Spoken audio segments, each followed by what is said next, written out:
ভাজি করছি কদুর খোসা আলু ভাজি। একটু জিরা দিয়েছি তেলের মধ্যে, পেঁয়াজ মরিচ দিয়ে এখন খোসাগুলো ঢেলে দেবো। ধোয়া সুন্দর করে ধুয়ে খোসাগুলো দিয়ে দিলাম। এখন লবণ হলুদ দিয়ে দেবো। লবণ হলুদ দিয়েছি, এটা এখন ভাজা ভাজা করবো। যখন কালার সুন্দর মতো চেঞ্জ হয়ে যাবে তখন নামাই নেব। খুব পুষ্টিকর খাবার, কেউ ফেলবেন না। কদুর খোসাতে অনেক পুষ্টি আছে। আলহামদুলিল্লাহ ভাজি হয়ে গেল, খুবই সুন্দর। এটা গরম ভাত দিয়ে প্রথম পাতে যখন খাবেন দেখবেন অসাধারণ লাগছে খেতে।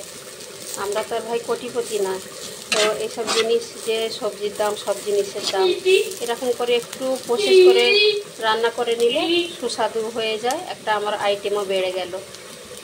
প্রথম পাতে গরম ভাতে লাউয়ের খোসা ভাজা তৃপ্তি করে খাবে তুমি, এটা আমার ওয়াদা।